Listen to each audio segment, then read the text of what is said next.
remove the background from an image today. We are back in Pixlr E. Make sure you log in. I know that I'm logged in because it's got my username up here. I chose Pixlr E already, and so I'm going to open up a picture that I saved in my drive. It's another assignment that you need a picture of yourself for. We are going to use this in a later project, so let's open that up. I'm going to go ahead and choose Open Image.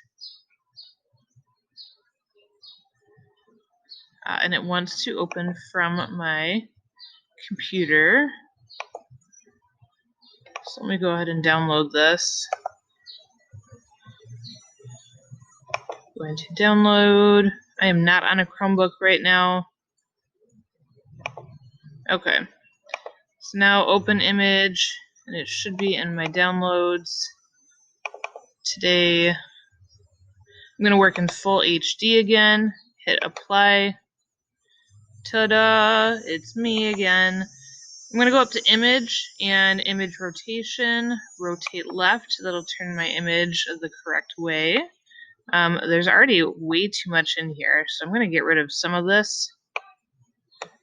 Let's zoom out. I'm going to use my zoom tool and choose minus to kind of make the picture smaller. Get rid of the add. And I'm going to use the crop tool here. It says trim, cut, and straighten the canvas by free or fixed aspect. So I'm going to use that, and I'm going to get rid of some of this background that I know that I'm not going to need. I'm going to crop this to where I want it, and I'm going to just hit enter. Alright, so now get my zoom, make sure it's on the plus. I'll be able to work with this. Alright, now I'm ready to get rid of my background. So there's a couple different ways that I'm going to do this. But what I'm going to do is show you how to trace around your image and delete the stuff in the back. So I'm going to use my lasso tool. It's this tool right here. Remember, this is the for selecting things within your image. Last time we used the free lasso tool.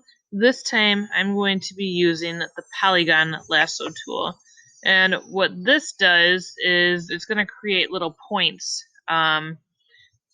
wherever I can click, and then I can move my mouse around, and it's not going to make another anchor point until I click again. And it'll keep going on. So as many times as I want to make an anchor, that's what it will choose. And my shape is done once I close my shape. That's when it's done. I don't want that. I'm going to use Control D to deselect.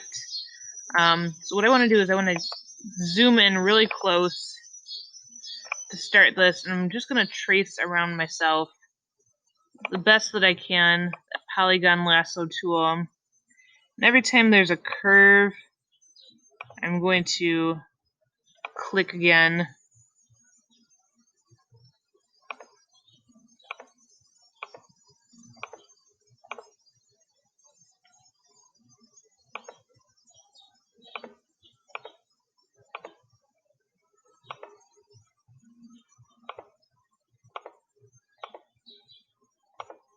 So this is going to take some time to do.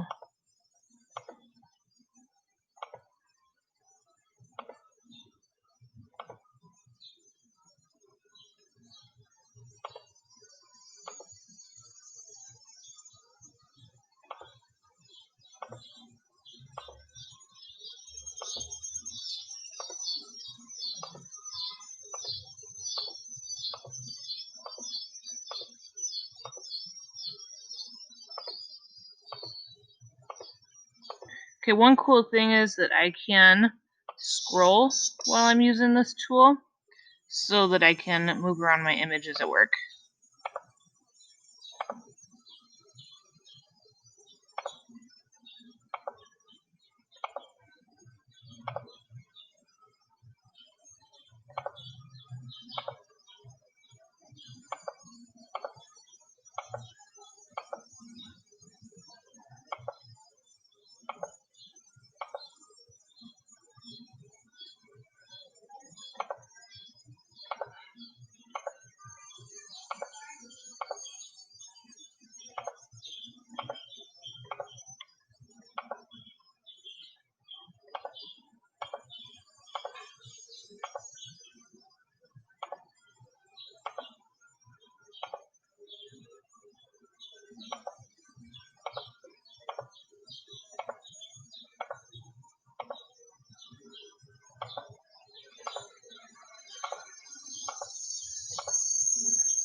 Okay, now I'm on the outside. I'm going to go ahead and go all the way down to the bottom of my image.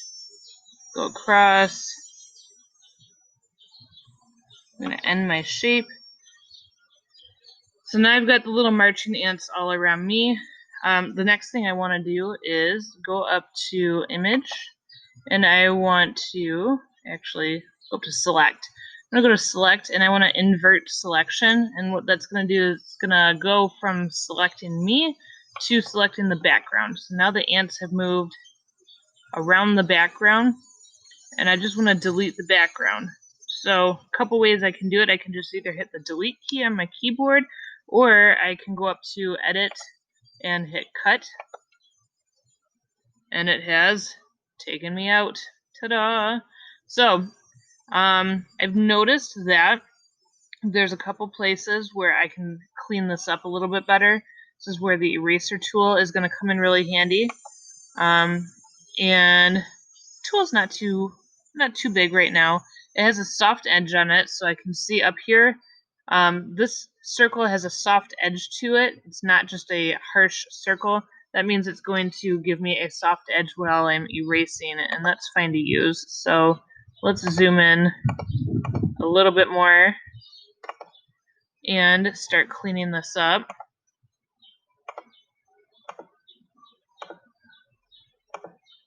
Now, this can be a little tedious, but it's going to give us the best looking result when we're done to use this in another image.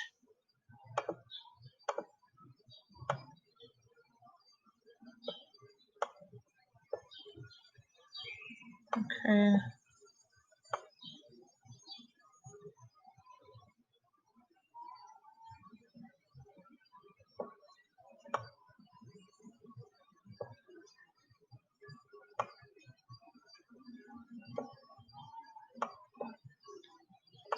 So if I accidentally came in here and I erased way too much, oh no. Couple ways to fix it. I can hit Control Z, and that does a little nice undo. Let's say I do that again. I can go edit, undo. Oh no, I did it again. I come down to my history and move back a space. So there's lots of ways of going back and fixing this stuff. So this is probably the quickest way to remove a background in your image.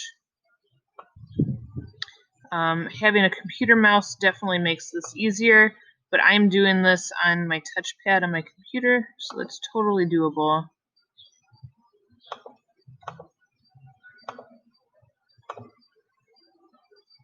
Okay, so if I've got it to a place where I'm pretty happy, I'm going to go ahead and zoom back out. There it is. I've taken the background away from my image. I will be using this in another project, so I want to make sure I save it in a format where it's going to keep the background empty. So I'm going to go up to save, and we're going to call this remove background, and then your last name. And this is a PNG. Remember, PNG is the file type where it's going to preserve the transparent background. So I will download this. It's telling me it's working on it. I can close it. But remember, I also want to make sure that I save everything as a PXD as well, so that I can continue to work on it if I need to. So remove background Fertin PXD. I'll download that as well. It tells me it's working on it down here. And that is it. Don't forget to go into your Google Sites and upload this image and tell me about how you did. This is where I'm going to be grading it from. Remember, I'm grading everything from Google Sites. When you're done, publish your website. Make sure you grab the link to your website and put it in the private comments in Google Classroom and submit that for your work. If you have any questions, please let me know. Have fun with this. We will be using this on another project, so make sure it's a picture you like.